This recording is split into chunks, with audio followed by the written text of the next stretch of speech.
Salutare tuturor! Bine am găsit pe toată lumea și pe acest canal. Desigur că mi-ar plăcea ca să mă urmăriți, adică să vă abonați, să-mi lăsați un like acestui video, comentariu și practic tot ce este necesar ca să mă ajutați. Da, deci nu sunt neapărat cea mai profesionistă în chestia asta de a cere chestii de genul, dar îmi poți lăsa absolut ce vrei tu ca să mă ajuți.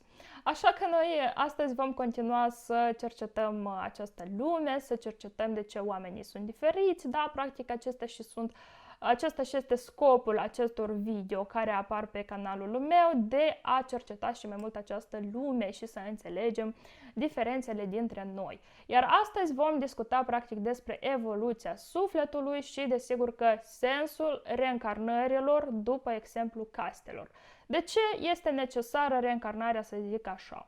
Așa că dacă să o luăm așa, omul desigur că vine pe pământ de mai multe ori, dar ideea este că sufletul rămâne același, adică substanța, esența rămâne aceeași, doar că în fiecare viață, să zic așa, se schimbă de fiecare dată corpul fizic. Iar în suflet, anume în această substanță care este constant aceeași, rămâne și se fixează anume evoluția noastră, nivelul nostru de conștiință. Iar sensul venirei sufletului pe pământ este practic unul singur, și anume evoluția conștiinței și dezvoltarea, să zic așa, a acestui suflet, spre evoluție practic să meargă.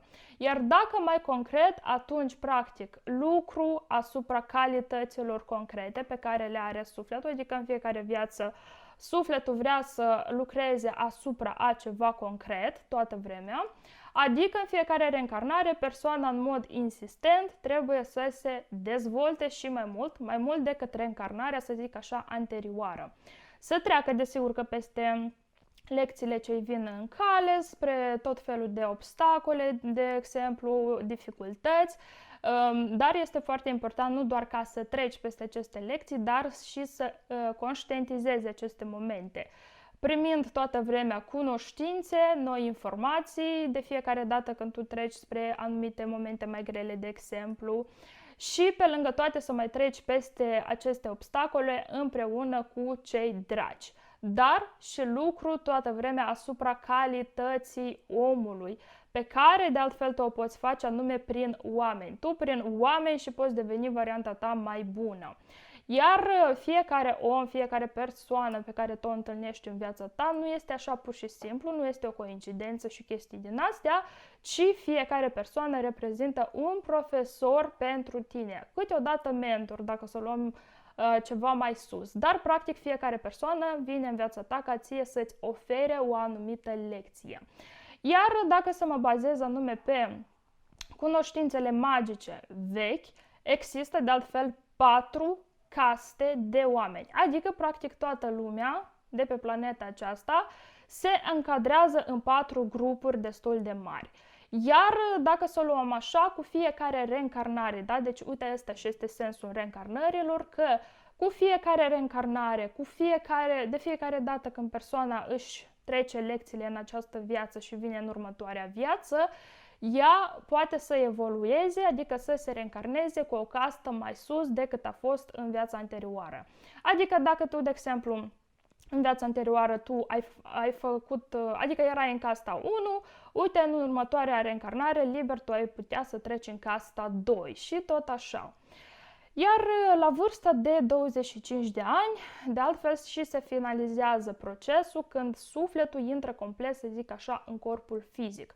Uite, în această perioadă de 25 de ani tocmai, și e perioada perfectă ca tu concret să înțelegi totuși din care castă tu faci parte și să înțelegi concret spre ce ar trebui să tinzi tu ca să evoluezi. Adică, practic, să existe această autocunoaștere și acțiuni concrete, da? Adică, practic, tu până la 25 de ani tu îți pui baza și după care, ulterior, în această viață, tu clădești și mai mult și mai mult și mai mult. Și desigur că în continuare vom analiza fiecare castă pe rând. Reamintesc că avem practic 4 caste, iar pentru început, ca să reușim, adică să putem trece la această informație, va trebui să analizăm în primul rând o noțiune, și anume care se numește punct de strângere. Totuși, ce ar însemna asta? Păi, uite, în primul rând, omul de la naștere, desigur că deja este înconjurat de către aura sa. Aura și reprezentând, practic, câmpul energetic al omului. Și anume această aură, să zic așa, și are un punct anume de strângere, unde se strânge practic toată energia pe care el o are. E acel punct prin care omul cumva reușește să interacționeze cu lumea la nivel subtil, pentru că noi deja știm, adică deja am vorbit că nu există doar corp fizic, ci mai există câteva corpuri și anume prin asta, prin acest punct de strângere și reușește să vadă lumea înconjurătoare, adică să o perceapă. Tot aici se află practic 70% din energia totală pe care o poate avea omul. Iar dacă să o luăm așa, uite, primele caste, casta 1, casta 2, casta 3, uite, în cadrul acestor caste și are loc lucru asupra calității corpului uman, să zic așa, da? În aceste 3 caste nu se manifestă neapărat conștiința foarte clar, ci doar omul cât de cât reușește să conștientizeze anumite lucruri în această viață, undeva să-și dea seama că ok, asta a fost o lecție, ok, eu aici am conștientizat noi detalii, da, și tot așa, adică cumva te modelezi, da, ca o plastelină ca să ajungi, să zic așa, la o formă concretă. În schimb, dacă vorbim anume de casta 4, păi uite, în casta 4 și se integrează magicienii. Vorbim despre oameni foarte conștienți, adică da, conștienți și care lucrează anume asupra propriei lor evoluții și mărirea potențialului cunoștinței sale. Deci nu mai este vorba că ok, să-mi dau seama dacă asta a fost o lecție sau nu, ci gata, ei deja își dau seama din start că asta a fost o lecție, au conștientizat totul și pur și simplu merg mai departe, da? Așa că, uite, acum deja putem să ne apropiem și mai mult de informațiile în care noi vom discuta despre fiecare castă în parte și, uite, vom începe anume cu prima castă. În prima castă, de altfel, se încadrează anume muncitorii, iar punctul lor de strângere, da, ce am vorbit noi anterior, se află în prima chakra, da, în zona chakrei Muladhara. Iar în această castă, de altfel, și se formează, abia se formează sufletul. Deci, practic, vorbim despre persoane care au suflet destul de tânăr. Și anume această substanță care se modelează în această viață și în continuare se va reîncarna. Da? Adică se formează, să zic așa, sufletul care deja se va reîncarna dintr-o viață în alta. Iar oamenii de aici, de altfel, fac munca fizică simplă, pentru că, ceva mai greu să zic așa, momentan nu au neapărat toate skill-urile potrivite, capacitățile necesare ca să o poată face. Iar valoarea lor supremă este anume munca. Există o iubire din asta, câteodată aș spune eu, fanatică față de muncă. Deci dacă tu ai văzut în jurul tău persoane care să-ți vorbească că munca face omul, că trebuie să muncim mult, că nu trebuie, că de ce stai pe canapea, hai la muncă, la muncă, la muncă, la muncă și toate chestiile astea, da, atunci, uite, această persoană face parte din casta 1. În mare parte, persoanele care fac parte din casta 1 vorbesc destul de puțin. De ce? Pentru că nu este dezvoltată neapărat capacitatea anume de a fi orator. Ei sunt oameni destul de masivi, sunt oameni destul de puternici, pe ei și normal trebuie să aibă un corp destul de puternic ca să reușească să facă această muncă fizică, desigur că cu un apetit foarte mare față de mâncare și mușchi foarte puternici care vin anume de la natură. Nici măcar nu ar trebui să antreneze foarte mult, să-și antreneze foarte mult corpul, pentru că ei deja îl au de la natură foarte antrenat. La fel, ei mănâncă foarte, foarte mult, da? Și nu sunt neapărat foarte alentați, să zic așa, la mâncare. Nu, practic mănâncă orice, da? Iar în această castă se dezvoltă anume la ei rezistența prin muncă și apare, adică cumva ar putea să afle că ok, există undeva artă, că există undeva ceva artistic, da? Deci abia doar se ating de ceea ce ar însemna artă. Cu timpul, desigur că pe durata vieții deja se tot adună chestii, tot mai trec prin diferite situații poate mai grele și așa mai departe și practic se formează în continuare personalitatea lor, iar până la finalul vieții, să zic așa, și se formează sufletul lor, ce se va reîncarna deja în următoarea viață. Continuăm desigur cu casta 2, iar aici, la casta 2, punctul lor de strângere deja se află în chakra 2, adică în zona Svadhisthana. Iar în această castă se dezvoltă anume skill-ul de a comunica, învață cum să-și facă relații, da? Să stabilească relații, iar caracteristicile principale acestei caste este anume de a comunica mult. Plus la asta sunt genul de persoane ce ai putea să le spui că sunt sufletul petrecerilor, adică adoră și iubesc foarte mult să stea între oameni, să stea în grupuri de oameni. În mare parte vorbim că pe durata acestei caste se dezvoltă skill-ul lor de a comunica și ca punct final, să zic așa, ca o consecință, până la urmă se învață, da, skill-ul de a comunica eficient, da? Deci cumva e pe parcursul vieții, pur și simplu învață să comunice, dar totuși până într-un final o să învețe să comunice chiar eficient. Da, iar de ce ei învață asta? Pentru că ei oricum tind spre ca rezultatul lor final toată vremea să fie profitul. Dacă nu există un anumit ceva pentru ce ei să facă asta, nu o să facă. La fel, oameni foarte rapizi, isteți, care desigur că au o forță foarte mare și sunt destul de rezistenți și tot mănâncă destul de bine. Dacă să luăm așa din punct de vedere sexual, ei sunt foarte activi și pot constant să schimbe partenerii. În sex, la ei este pur și simplu important ca să existe acest proces, da? Procesul ăsta de sex. În mâncare tot nu au foarte multe pretenții și pe lângă toate cer foarte multă mâncare, adoră, de exemplu, să organizeze deja picnicuri, poate să meargă la restaurante, poate să meargă la diferite petreceri, dar e obligatoriu ca la acele petreceri să existe mese cu mâncare, clar. La acest nivel, momentan, de altfel, nu s-au dezvoltat principiile, valorile, da, să existe o selecție anume, nu, dar își fac alegerile și cumva se orientează după emoții. În mare, aceste persoane de obicei lucrează în domeniul afacerilor, vânzări, oferirea serviciilor, finanțe și nu neapărat ar trebui să meargă spre activități foarte serioase, nu știu, de exemplu, de cercetare, da? Sau poate medicină, să aibă cunoștințe cumva mai complicate, de aceste cunoștințe momentan ei nu au nevoie. Arta nu o înțeleg neapărat, da? Adică știu că există artă, ar putea cumva să încerce poate să o pipăie, da? Dar nu o să înțeleagă neapărat, adică dacă să vadă picturi ar putea să le perceapă ca fiind o spălătură de culori, dacă să vorbim, nu știu, dansuri, ar putea să perceapă ca niște mișcări care poate nu au niciun sens și tot așa. Știrile le consumă ori pe toate, ori în general nu consumă știri și aceste persoane în mare cred în ceea ce este convingător, în ceea ce se vorbește cu foarte multă emoție, poate gesticulații, da? Da? Sau în general poate fi pe cealaltă extremă, anume ca să nu creadă în general în nimeni și nimic. La fel, tot în casta aceasta nu există această capacitate de a analiza informațiile pe care ei le primesc, adică da, ei le consumă, dar mai departe nu fac nimic cu asta.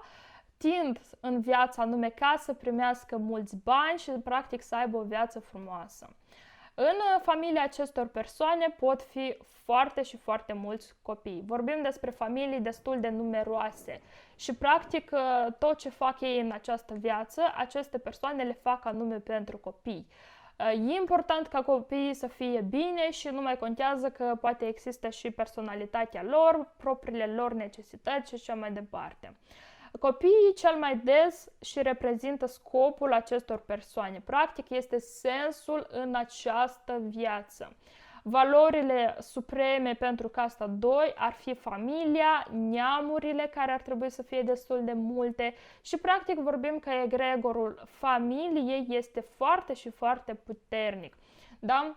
Deci, dacă, nu știu, dacă tu vezi în comentarii, nu știu, poate tu ești creator de conținut sau pur și simplu, da, ai postat ceva pe internet și dacă tu vezi acolo persoane care îți vorbesc că copilul e sensul în viață, copilul nu știu ce, că nu educi bine copilul, deci foarte mulți experți și experte pe educația copiilor, da, asta este casta 2.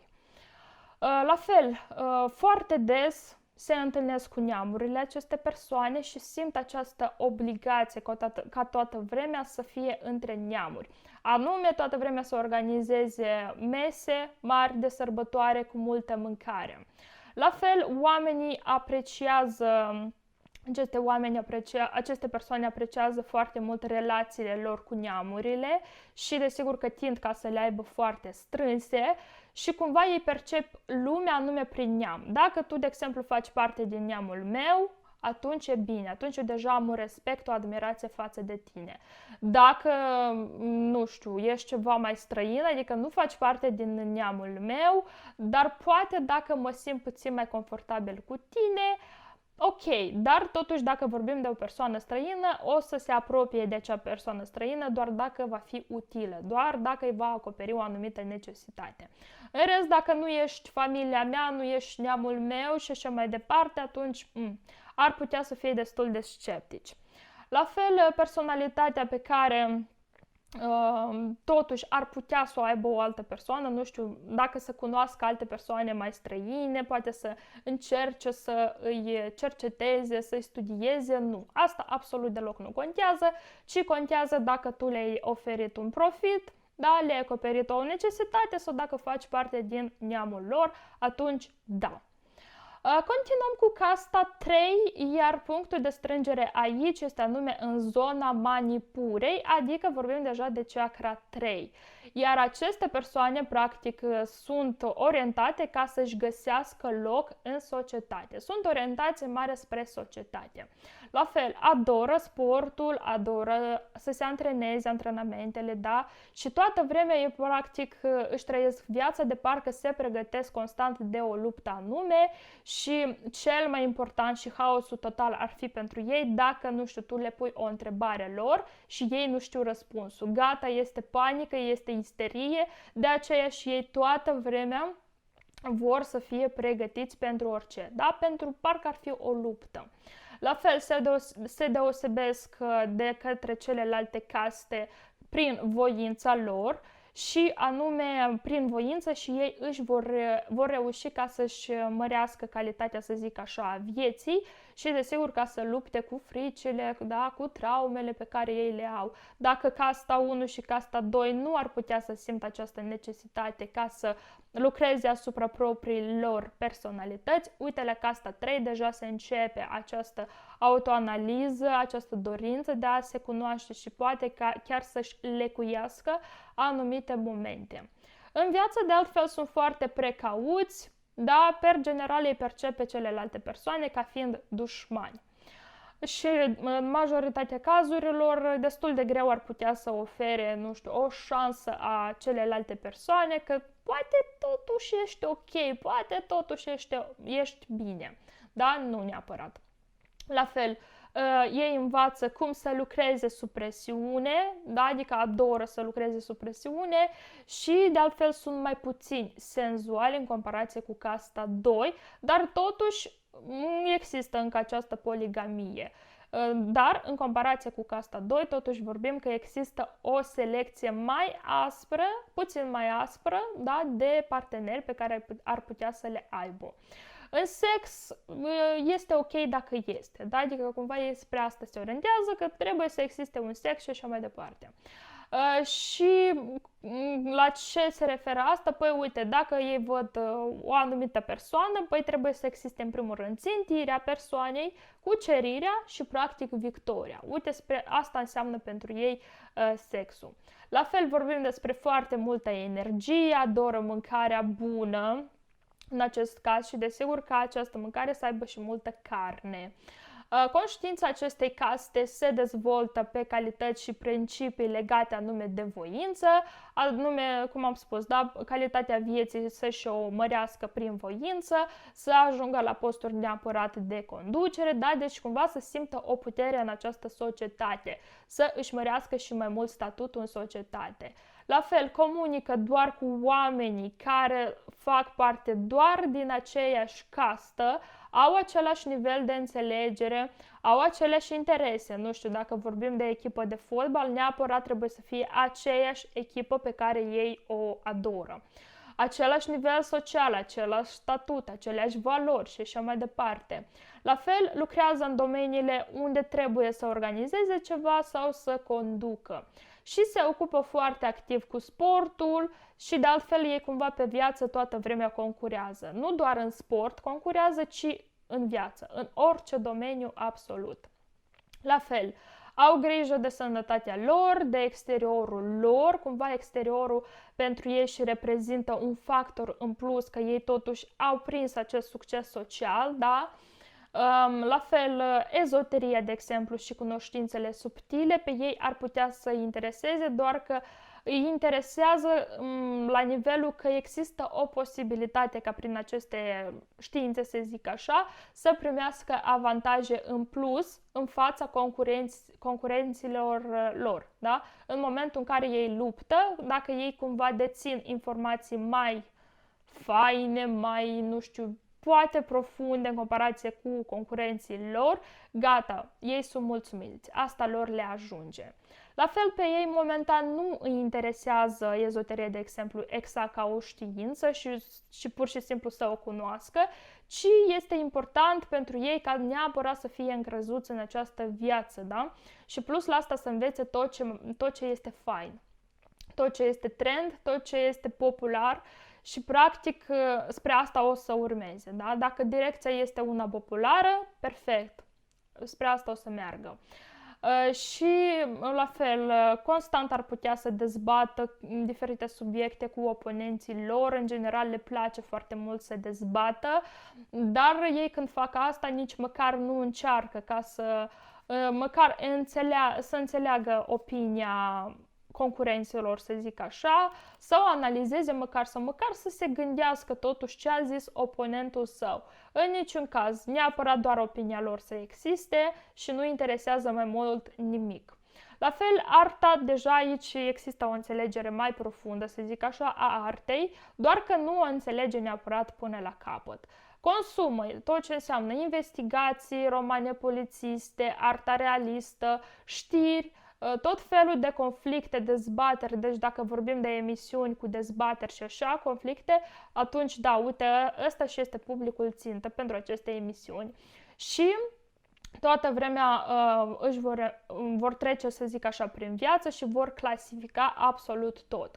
Că acest lucru este corect, că acest lucru nu este corect, că el este a nostru, că el este străin, că el este prieten, el este dușman. Deci toată vremea va fi da sau nu, da? Adică toată vremea alb sau negru și nu există gri sau alte nuanțe. La fel, mereu vor exista asocieri cu o tabără anume. Deci dacă ei primesc cumva informații, nu neapărat ar merge ca să cerceteze așa de-a fi raport, ci mai degrabă vor asocia cu ceva. La fel, tind să preia poziții de conducere înalte, să câștige bani mulți și practic să-și realizeze ideile pe care ei le au în această viață. Vorbim că au nevoie de foarte multe realizări.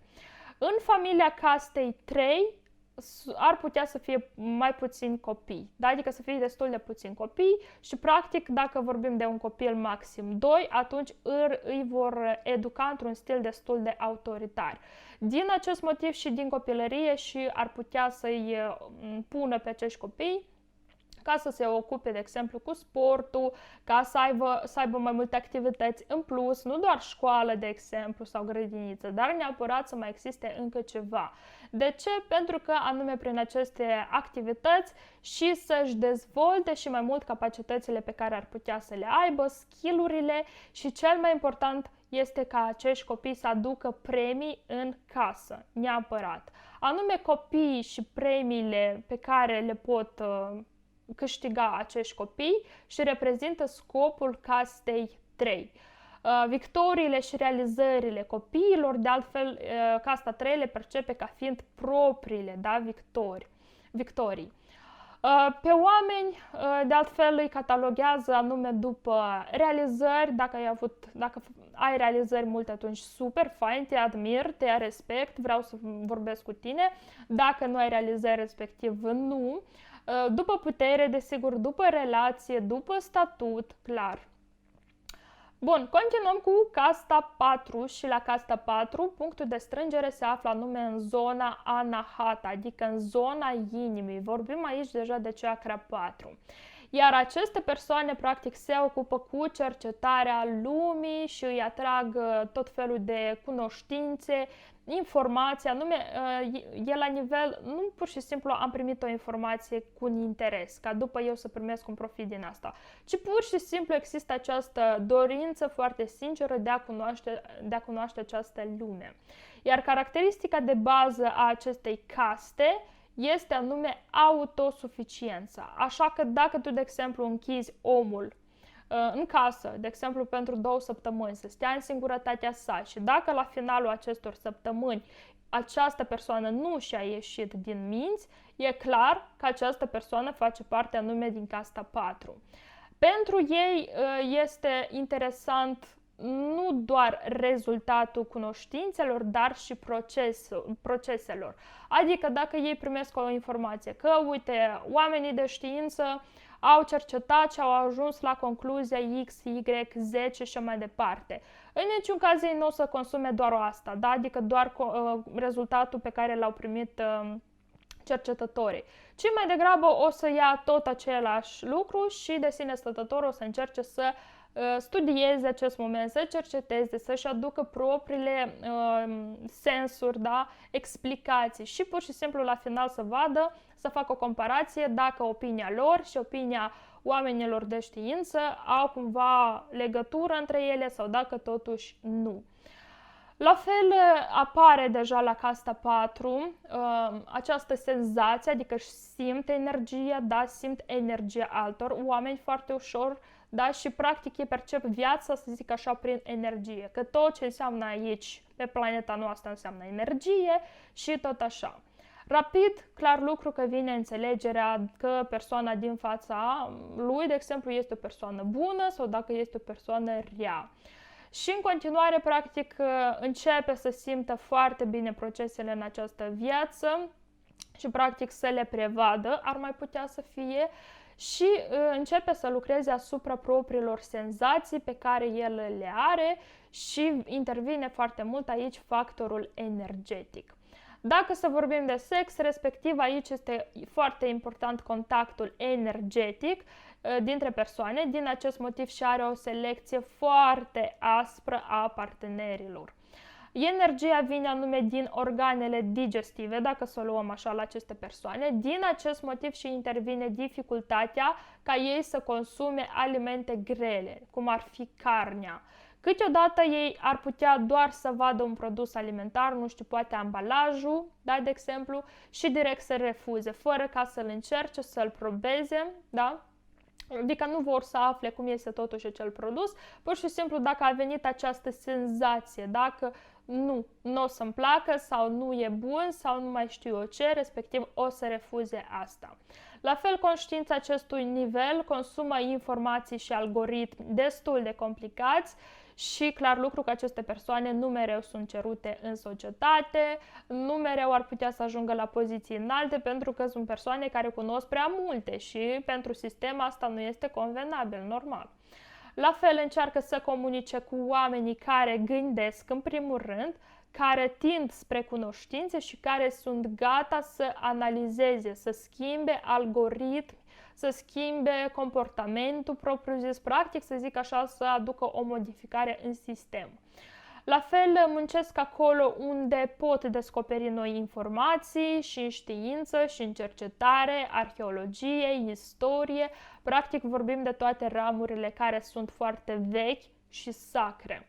La fel mai pot fi acolo unde se pune în practică viziunea lor extinsă despre lume. Neapărat, dacă ei lucrează într-un anumit domeniu, într-un anumit colectiv și cumva opinia lor contează, adică chiar oamenii de acolo apelează la opinia lor, atunci este perfect, se vor simți foarte bine. Și aici vorbim despre sfătuitori, avocați în domeniul diagnosticării, desigur, clarvăzători, vrăjitori, profesori, anume la acest nivel de conștiință și apare cu adevărat interesul ăsta foarte sincer către cunoștințe noi, anume pentru cunoștințele propriu-zise. Da? Deci, cum am mai zis, nu este neapărat ca prin anumite cunoștințe să primească un profit, ci doar vor să cunoască această lume.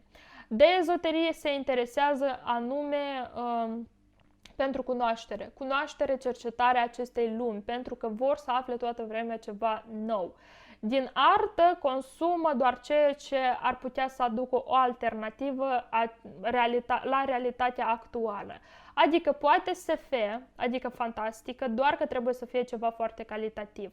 Muzică mai specifică, de exemplu muzică pentru a medita, sau muzică care există acolo instrumente, de exemplu, mai vechi, nu știu, fluier, nai, clarinet și așa mai departe. Da? Deci tot ce înseamnă vechi. La fel începe la casta 4, la această etapă și începe cu adevărat pe aceste persoane să intereseze evoluția lor personală și practic să-și reprogrameze de sine stătător viața pentru ca să-și atingă noi scopuri. De altfel, scopurile pot fi în mare parte duhovnicești. Iar în familia acestor persoane ar putea ca în general să nu existe copii sau în general această persoană să nu vrea să-și facă familie în această viață, dar poate fi și una și alta. Însă dacă să o luăm așa, anume familia, copiii, nu reprezintă sensul și scopul în această viață, ci mai degrabă ceea ce îi interesează pe ei este propria lor dezvoltare, propria lor evoluție și sufletul lor. Asta este cel mai important. Și după deja poate copii, poate familie, da. La fel, pe oameni îi categorisește după cât de activă este conștiința acestor persoane, cât de capabil este omul în general ca să gândească, să aducă abordări, să aibă o opinie, să vadă din mai multe puncte de vedere această lume și, desigur, cât de adecvat este omul în diferite situații. Per general, aceste persoane se uită doar după faptele ce le face cealaltă persoană și cât de inteligent, să zic așa, deștept acționează în această viață. Da, deci uite, cam acestea au fost caracteristice propriu-zise pentru casta 1, 2, 3 și 4. Dar, de exemplu, dacă tu ai ascultat până acum și tot ți-ai dat seama că, uite, parcă am caracteristici și din, nu știu, din prima castă, dar parcă am și din a doua castă sau poate am din a treia și a patra și tot așa, da, deci poți să fii, de exemplu, la nivelul în care tu ești în trecere, adică treci de la o casta 2, de exemplu, la casta 3. Din acest motiv și poți avea caracteristici evidente din două caste direct. Poate exista și asta. Și totuși, dacă am ajuns la casta 4, asta este final, nu se mai întâmplă nimic după asta, da? Dacă, după ce omul, de altfel, ajunge la casta 4, următorul pas pe care trebuie să-l facă omul este anume ca să aibă un profesor concret, să aibă un mentor care, desigur, să-l lumineze în continuare. Până la casta 4, omul are această capacitate și posibilitate ca de sine stătător să cerceteze, să se cunoască, să evolueze și așa mai departe. Deja dacă vorbim că treci de casta 4, respectiv de sine stătător, o să-ți fie imposibil de făcut. De aceea și ai nevoie de cineva care să te ajute. Iar după casta 4, de altfel urmează nivelul oamenilor lecuitori, adică care lecuiesc, iar nivelul lor de conștientizare este unul enorm, da? Deci potențialul de lecui este unul foarte mare, de a diagnostica foarte ușor oamenii la fel există și practic această persoană desigur că poate deja să influențeze diferite procese externe, dar deja în timp real. Iar aici vorbim despre nivelul alchimiștilor, oameni sfinți, pusnic, sihastru, care de altfel se izolează de către lume, în peșteri, în mănăstiri, pentru că acolo să strângă și mai multă energie, și mai multă energie din partea conștiinței lor. Practic, aceste persoane nu mai lucrează neapărat pe planul fizic, ci cu totul alt plan, unul mult mai subtil. Și anume prin conștiința lor și pot să dea naștere la materie, dacă să luăm așa. Adică ei pur și simplu iau acolo o energie, o ceva și pot automat să materializeze asta în planul fizic, de exemplu, da? Aceste persoane deja după moarte, dacă să luăm, dacă au dorința, e desigur că se pot reîncarna direct în următoarea viață, dar direct să aibă memoria tuturor reîncarnărilor pe care le-au avut până acum. Pentru omul simplu, să zic așa, care încă nu a trecut de casta 4, el vine în următoarea viață, dar nu mai are memoria din viața trecută, da? În schimb, la aceste persoane poate exista varianta. Demiurgi care deja nu mai au neapărat scopul, nu mai au corp de altfel, da? Adică nu mai vorbim de corpul fizic, ci vorbim despre o conștiință completă, anume aici vorbim de cel mai înalt nivel de conștiință care poate să existe. Așa că da, uite, dacă să fac așa o concluzie, fiecare castă desigur că și are propriile interese și propria cale, propriile valori, propriul sens în această viață și în mare parte desigur că oamenii ar putea să simtă o dificultate destul de mare ca să comunice, de exemplu, cu alte persoane care poate nu fac parte din casta lor. Desigur că aici intervine neînțelegerea, confuzia, că tu nu trăiești corect, că eu trăiesc corect și tot așa, da? Diferite valori în viață și practic aceste informații pe care eu le-am oferit, desigur că o să vă ajute în primul rând ca să înțelegeți din ce castă voi veniți, da? Care e, să zic așa, casta voastră și desigur că o să înțelegeți din ce castă face parte o altă persoană, da? Că dacă tu concret urăști o persoană pentru că nu știu ce nu face, dar tu faci, e clar că voi deja faceți parte din două caste diferite. De aceea, și este foarte important ca să existe pur și simplu acceptare, da? Vorbim de oameni diferiți, înțelegere și poate nu este important ca să iubești o altă castă, nu doar... De exemplu, dacă tu faci parte din casta 2, n-ar trebui să iubești casta 4, dacă tu asta nu vrei, ci trebuie să existe respect, da? Respect în această viață către aceste persoane și așa mai departe. Bun, da, deci cam asta am vrut să explic, da? Dacă există bullying, dacă există comentarii negative prin rețelele de socializare, deja voi foarte ușor o să vă dați seama din ce castă face parte fiecare persoană.